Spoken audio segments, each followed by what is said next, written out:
కాళేశ్వరం ప్రాజెక్టులో జరిగిన లోపాలను రాష్ట్ర ప్రజల ముందు ఉంచేందుకు మేడిగడ్డలో పర్యటించి భారీ నీటి పారుదల ఆయకట్ట అభివృద్ధి శాఖ ఆధ్వర్యంలో మేడిగడ్డ లక్ష్మీ బ్యారేజ్ వద్ద నిర్వహించిన సమీక్ష సమావేశం పవర్ పాయింట్ ప్రెజెంటేషన్ కార్యక్రమానికి ముఖ్యమంత్రి రేవంత్ రెడ్డి హాజరయ్యారు. రోడ్డు మార్గంలో హైదరాబాద్ నుండి మేడిగడ్డకు చేరుకున్న సీఎం రేవంత్ రెడ్డి మంత్రులు Sridhar Babu, Uttam Kumar Reddy, Seethakka, CPI floor leader Ponnam Prabhakar, Tummala నాగేశ్వరరావులతో కలిసి కాళేశ్వరం ప్రాజెక్టులో భాగమైన మేడిగడ్డ లక్ష్మీ బ్యారేజ్లలో పిల్లర్ల కుంగిన ప్రాంతాన్ని పరిశీలించి అక్కడి నుంచి ప్రాజెక్టు ఎడమ వైపులోని కాపర్ డ్యాం వద్దకు చేరుకొని పిల్లర్లలో పలికిన ఏడవ బ్లాక్ ప్రాంతాన్ని పరిశీలించారు. అనంతరం మేడిగడ్డ వద్ద మంత్రుల బృందం ఎమ్మెల్యేలతో కలిసి irrigation chief engineer Sudhakar Reddy ఇచ్చిన పవర్ పాయింట్ ప్రెజెంటేషన్ లో పాల్గొని ప్రాజెక్టు నిర్మాణానికి, అంచనా వ్యయం నిర్మాణానికి జరిగిన ఖర్చు, విద్యుత్ బిల్లు, సంవత్సరంలో జరిగిన మెయింటెనెన్స్ ఖర్చులు, ఎన్ని ఎకరాల ఆయకట్టుకు నీరు అందిస్తున్న విషయాలపై, భవిష్యత్తు కార్యాచరణపై పీపీటీ ద్వారా అడిగి తెలుసుకున్నారు. విజిలెన్స్ అధికారుల ద్వారా విజిలెన్స్ ఎంక్వైరీ జరిగిన విధానాన్ని తెలుసుకున్నారు.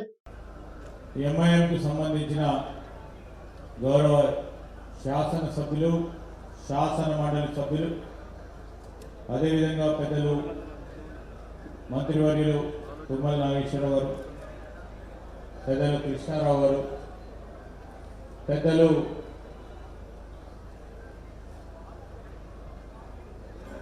సీతక్క గారు, అదేవిధంగా సోదరులు పొన్నం ప్రభాకర్ గారు,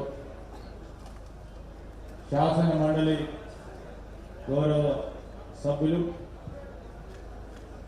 గవర్నమెంట్ ప్రభుత్వ విప్ సోదరులకి, శాసన సభ్యులకి, శాసన మండలి సభ్యులకి అందరికీ కూడా హృదయపూర్వకంగా మా ప్రాంతవాసులందరి తరఫున హృదయపూర్వకంగా ఆహ్వానం పలుకుతూ సోదరులు అడ్వైజర్ గారు నమస్కారాలు తెలియజేస్తూ, ఇప్పుడు మొదటిగా నేను ఇన్ఛార్జ్ చీఫ్ ఇంజనీర్ గారు సుధాకర్ రెడ్డి గారిని వేదిక పైకి వచ్చి, లేకుంటే అక్కడి నుంచైనా మరి ప్రజెంటేషన్ కాళేశ్వరం ప్రాజెక్టుకు సంబంధించి వివిధ బ్యారేజీల నిర్మాణంతో పాటు మరి ఈరోజు జరిగిన సంఘటన విషయంలో పవర్ పాయింట్ ప్రజెంటేషన్ ఇవ్వాల్సిందిగా వారిని కోరుతాము. ఇది అందరూ కూడా మిత్రులందరికీ కూడా నిశ్శబ్దంగా ఉండాలని మా మనవి. వేదిక వైపు ఉన్న పాత్రికేయ మిత్రులకు సహకరించాలి. వెనకాల ఉన్న మిత్రులందరూ కూడా మనవి చేస్తా ఉన్నాం.